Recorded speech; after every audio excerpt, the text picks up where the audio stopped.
Eder, Mech, Pallister. Io ho dei ricordi di Liliana che potrei scrivere un decamerone, però non è osceno.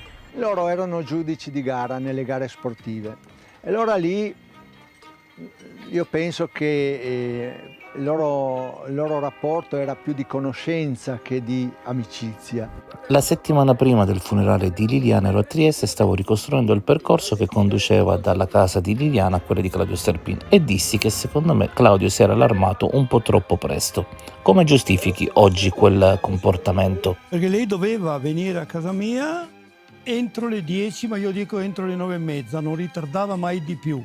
Siccome la mattina in quella famosa ultima telefonata purtroppo non l'ho sentita in nessuna maniera diversa, diciamo, da tutte le altre volte, io mi aspettavo che lei arrivasse, punto e basta. Pensavi già che qualcuno potesse volerla fare fuori? No, non ancora, ma sapevo o immaginavo che poteva essere successo qualcosa di estremamente grave per non aver ricevuto da lei neanche una telefonata, guarda che non ce la faccio, arrivo mezz'ora dopo, un altro quarto d'ora, eccetera, perché non era mai successo, mai in mesi, che lei ritardasse senza avvertirmi. In questa storia c'entra anche la fortuna del fatto che Salvo abitasse vicino a Sebastiano, Salvo che tu conoscevi da tanto tempo. Sì, ci conoscevamo da una trentina d'anni. Suo figlio correva nella nostra società, però avevamo fatto anche pochi anni prima, forse, una di quelle corsette per tutti a spalla, proprio per portare il figlio a farla anche lui. Per cui ci conoscevamo bene, ma soprattutto per bocca di Liliana io sapevo che loro abitavano il portone più in là, si frequentavano andando in giro in bicicletta assieme, eccetera. Motivo per cui, sapendo che abitano attaccati, io ho cercato Salvo esclusivamente per questo motivo. Qualcuno continua a dire che voi poche ore prima del ritrovamento di Liliana vi trovavate a poche centinaia di metri dal punto preciso. Cioè non eravamo lì vicino, ci siamo trovati al posto delle fragole che loro frequentavano, io non sapevo neanche ancora dov'era, e ci telefonavamo però in quei giorni, anche spesso, per sapere se c'era qualche novità, eccetera. Diciamo che è un'incredibile coincidenza. Può essere anche curioso, ma è una fortuita combinazione. Non è detto che possa essere o no un sospetto, cioè io non ho problemi da mai per essere stato intercettato sia nei miei movimenti a livello di celle telefoniche che io un'unica macchina avevo, per cui avevo il GPS, tutti sapevano dove ero e cosa facevo. Con Salvo ci siamo trovati soprattutto, per non dire esclusivamente, perché loro erano lì con le cagnette soprattutto, e sapevo che per bocca di Lili talvolta era andata anche lei, e ci siamo trovati là, che è comunque relativamente vicino, ma a tutt'altra, diciamo, frequentazione. Sì, il posto dove lei è stata trovata, io non avevo mai immaginato che esistesse, neanche, l'ho saputo tutto dopo il fatto, intendo, dopo il ritrovamento, motivo per cui io là non avevo ancora praticamente mai messo piede, se non transitando per la strada che da centro città porta sulla via Valerio. Non ho indirizzato verso il boschetto io. C'ho qui la mia dichiarazione del giorno 5 gennaio, mai nominato quel boschetto io in polizia, come mi è stato messo. Altra coincidenza, il 5 gennaio torni in questura a fare delle deposizioni, è il giorno del ritrovamento di Liliana. Sì, ma mi hanno chiamato. Io sono stato chiamato, ed è provato, sono stato chiamato in questura il giorno 5 mattina. Mentre sei lì che fa le deposizioni, ti chiamerà Salvo, che in quel momento è intercettato, e dirà: ma gliel'hai detto del boschetto vicino al posto delle fragole? Esatto. Noi veramente non abbiamo fatto sconti a nessuno. Qualsiasi comportamento anomalo, sospetto, lo abbiamo sempre segnalato. Non so gli avvocati quante memorie hanno presentato in procura e quante consulenze. Non abbiamo fatto sconti neanche a Claudio Sterpin, siamo stati noi a chiedere il sequestro del suo telefono cellulare, siamo stati noi a segnalare gli altri siti dove Claudio ha detto di vedersi con Liliana. Però c'è un dato fondamentale, che tutte le cose che quest'uomo ha detto hanno trovato riscontro negli atti. La stessa relazione che Sebastiano non vuole vedere, ma la consulenza informatica ci ha consegnato un'imponente messaggistica e scambio di telefonate fra i due soggetti. Qui se c'è qualcuno che deve provare che la relazione era tutta rose e fiori tra di loro, è proprio Sebastiano. Mi fa ribrezzo solo pensare di avermelo davanti. Guarda, come dice la storia di Pinocchio, cresce il naso. Guarda, Claudio Sterpin ha tante bugie dentro di lui. Claudio dice che Lili avesse un amante? Ero io, Claudio, sono sempre stato io. Ti ho portato una matita per dare a Claudio, però è senza punta, perché lui non può scrivere una cosa che la sa solo lui dentro nella sua testa. Penso che questa persona dentro la sua testa abbia costruito un qualcosa verso di Lili che l'ha indotta in qualche modo a togliersi la vita. Questo secondo me. Quando a luglio a Trieste ti sei tuffato facendo la capriola, abbiamo visto che c'era Sebastiano a riprenderti, ma tu hai esibito anche un cartellone con una scritta particolare. Cosa significava? La scritta è una. Chi se la sente si sente uomo, chi non se la sente di essere uomo se la sente essere mezzo, e chi non è né uomo né mezzo. Allora lei sta facendo alla siciliana. un po'. D'altro canto è quello che penso. Tutti ci siamo dentro. Invece io a Sebastiano, peccato che non è qua, glielo direi in faccia, lui non era più marito di sua moglie da diversi anni. L'unico che ha fatto l'amore negli ultimi tempi con sua moglie sono io. Ma dicendo certe cose, Liliana non si potrebbe rivoltare nella tomba? Certo, sì, lui l'ha offesa, fiutando, no, io sono convinto di no. Lei era convinta di quello che faceva e voleva fare. Non scompariva, lei è scomparsa perché non poteva, non doveva uscire da casa sua. Questo è il motivo. Verrà fuori, prima o dopo uscirà, almeno spero, prima di morire. Questa signora non si sentiva più sposata col marito da anni, da dove lei mi sta ringraziando di rendere pubblica la sua storia che lei voleva fare dopo il 20 dicembre. Quindi Liliana ci teneva che si sapesse che le ultime relazioni private le aveva avute con te. Io considero di sì, perché lei era la sua intenzione di dirlo al mondo, sua e mia. Non lo sapeva ancora realmente praticamente nessuno, per cui io esaudisco un suo desiderio. Per me, chi soffre per la sua perdita, soprattutto sono i parenti stretti ed io. Io la verità voglio, come voi. Farebbero vacillare l'alibi di Sebastiano quella mattina. Una consulenza tecnica che è stata presentata nei giorni scorsi, quindi depositata in procura dai legali della famiglia di Lilli, e che riguarda il consumo elettrico di Sebastiano nel laboratorio dove dice di aver passato 3 ore quella mattina. È stata presentata dagli avvocati Nicodemo Gentile e Cozza, che rappresentano appunto la famiglia. Che cosa evidenzia questa perizia tecnica? Che Sebastiano avrebbe consumato soltanto 1 ora di energia elettrica, quindi sarebbe rimasto lì soltanto 1 ora e non 3 come lui ha dichiarato, e il suo cellulare poi sarebbe stato spento, ha detto così. Quindi questo studio vediamo che peso avrà poi da parte della procura.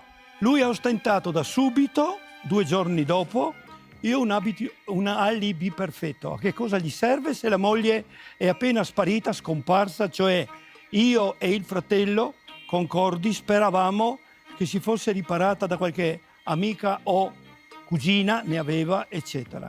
Invece quando in casa sono stati scoperti, prima no, i suoi telefoni e tutti i suoi documenti, soldi, eccetera, dove va? Senza. Sono davanti al mio studio dove 2 anni fa sono partito per fare il mio giro con la GoPro, come facevo sempre, giro in bicicletta, ma quel giorno avevo la GoPro appena acquistata e avevo desiderio di fare delle riprese. Gli accertamenti, ben vengano, per carità, in modo che magari la cosa una volta chiarita che venga chiusa, insomma, no? Sono salite importanti, comunque questo lo faccio spesso.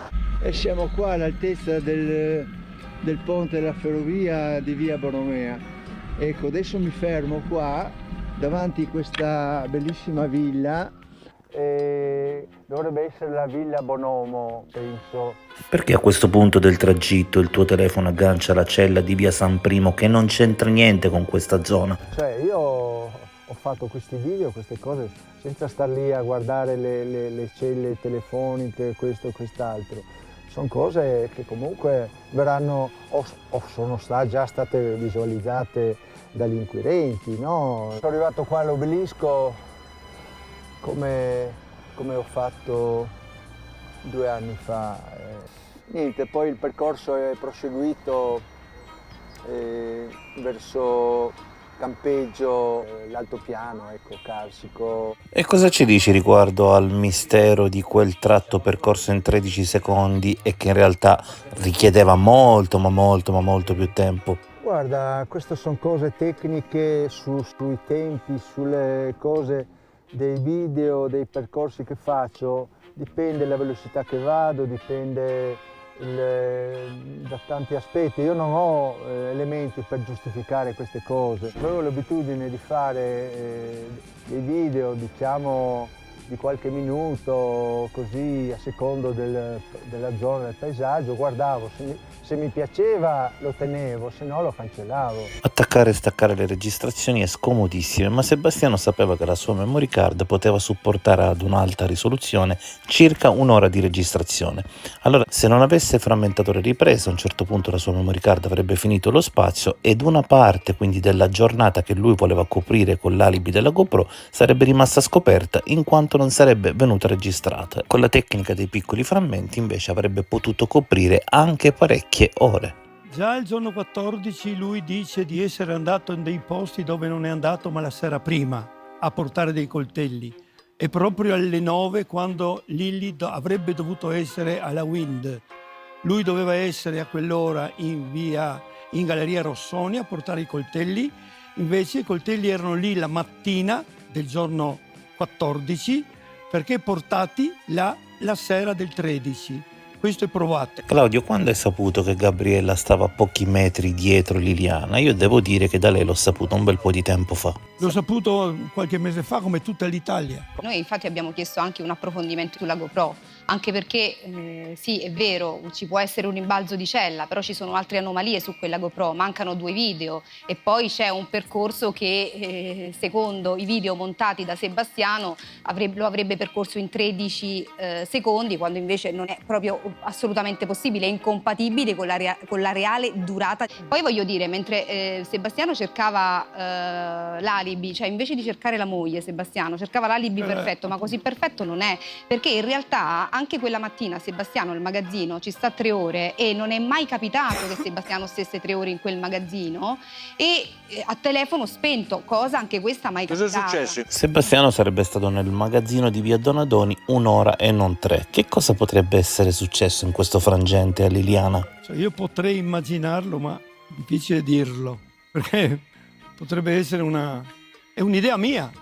Ognuno si è fatto una propria idea. Secondo la mia idea è possibile che Sebastiano abbia trovato Lilly in via Battisti, anziché andare alla Wind, è salita in macchina con lui, l'ha invitata a venire con lui in magazzino, non si sa perché, lei non ha rifiutato, potrebbe essere uno dei motivi per i quali quei segni che lei ha sul volto, battendo contro, è una delle tante congetture che si possono fare. Quella lesività è proprio il medico legale di Sebastiano a gennaio 2024 che dice che è incompatibile con una caduta ma che è ascrivibile a un'azione di terzi. Sono stati fatti con quella bicicletta a 800 metri dalla Villa Bonomo, per fortuna mostrata, all'obelisco di Opicina, 800 metri strada in salita in 13 secondi. 3 secondi uguale viaggiare a 240 all'ora, secchi. Sappiamo che non ci vuole un genio per modificare date e ora sulle registrazioni di una GoPro. In realtà è stato molto semplice fare l'operazione, nel senso che io banalmente, utilizzando il menu della camera che c'è dietro, ho inserito la data del 14/12/2021, ho inserito l'ora e dopodiché ho fatto delle registrazioni di prova. Quello che è venuto fuori è che quando poi ho sincronizzato scaricandoli questi filmati, è vero che la GoPro è tornata all'ora giusta, all'ora reale, ma il filmato è rimasto sul mio cellulare con la data del 14/12/2021 e tutti i metadati sempre di quella data che avevo inserito io manualmente. Il cellulare appare già con tutti questi metadati già compilati con la data che io ho inserito. Diciamo che non può essere considerato così, solo con questa verifica, un alibi. Cosa Occorre bisogna qualcosa fare di più, per non reggere? guardare i contenuti dei Contenuti video. di quei video. Il lavoro che stanno facendo è interessante. Se qualcosa non torna a livello di coerenza spazio-temporale, le velocità, gli spazi percorsi, ma anche le celle telefoniche, se sono effettivamente compatibili quella mattina o no, per togliersi il dubbio che ci sia stata una manipolazione oppure no. È chiaro che io l'ho detto già, questo lavoro non può essere stato fatto da una persona sola.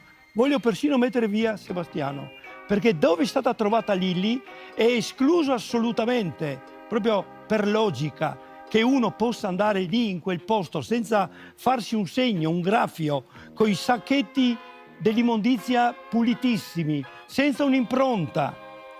Chi è Mandrake? Cioè la logica, intanto per mettersi, posizionarsi là, e dopo come cavolo si procura la morte? Con i sacchetti così? Uno? Questa è una logica di vita. Allora, poi ci sono... Lei non ha potuto suicidarsi. Adesso scegliamo quello che può esserle successo, che è un altro discorso, però è impensabile da come è stata trovata, da come noi parlavamo per progettare il nostro futuro, eccetera, che lei potesse avere, cioè qui ci sono le nostre ultime, perché sono stato accusato di stressarla, lei è corsa a suicidarsi perché era stufa di sentirmi telefonarle. Dal 1° di dicembre dell'ultimo mese suo, purtroppo, al 14, in 14 giorni, loro sono stati assenti da Trieste, tutto scritto qua, per secondo.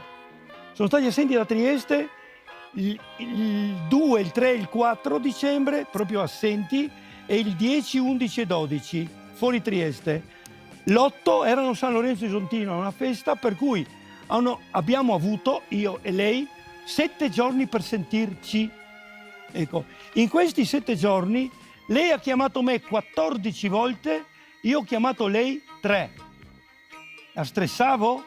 Ma uno è così idiota nella vita da chiamare uno per 14 volte, stressami un po'? Ma che maniera? E proprio perché sono convinto delle sue intenzioni, non mi sono mai posto questa domanda, perché non esiste. Ma lei ha fatto era un errore? ferrea. C'è qualcosa che ti rimproveri? Hai fatto qualche errore? Uno solo, secondo me, il fatto di non aver immaginato che poteva succederle qualcosa e portarla via da casa prima, anziché aspettare il 16 che concordemente Troppo avevamo tardi. aspettato. Più che accusare Sebastiano, io metto in dubbio il suo alibi, che appunto il giorno 14 lo porta ad essere in via Cesare Battisti, combinazione, alle 9, dove doveva essere Lilli. Ecco perché. Questa dove è sparita? Lilli è sparita, scomparsa verso le 8:50, 55, 9 del 14 dicembre e non si è più vista, si è ritrovata 20 giorni dopo nel boschetto. Non penserò mai che sia stato Sebastiano, però non è escluso che lui possa averla raccolta in macchina quel giorno. Quello che è successo deve dirlo lui, Claudio, posso immaginarlo io. C'è qualche attimo, qualche momento vissuto con Liliana che ti è rimasto in mente? Ma ce n'è una barca, ma Cosa? ce n'è una barca di ricordi belli. E il fatto che ogni volta che veniva là ci stavamo mezze ore, uno da una parte e uno dall'altra del tavolo, a tenerci per mano e guardarci negli occhi. No. E ripeterci 1000 volte ciao amore. È una parola che io non ho mai detto a nessuna donna, neanche le mie 2 mogli purtroppo. Ma adesso tu saresti innamorato di lei, perché la mia impressione è che al momento in cui accade tutto tu comunque ancora non eri convinto al 100%. Ora tutta questa vicenda ti ha legato ulteriormente a lei. Per forza, se no non sarei qua. Cosa sono quei simboli che porti sulla giacca? Uno è l'emblema di commendatore, sono stato nominato commendatore del Presidente della Repubblica nel 14. Quell'incento sono orgogliosissimo, è l'unica maglia azzurra che ho vestito nel campionato del mondo delle 24 ore su pista 2001, e quello sotto ancora più orgoglioso, anche se talvolta poi viene speso male il mio sangue. Ho fatto 103 donazioni di sangue e per le 100 merita questa croce dell'Avis, Ed è ora- non è poco. Ehi, non dimenticare di iscriverti a questo canale.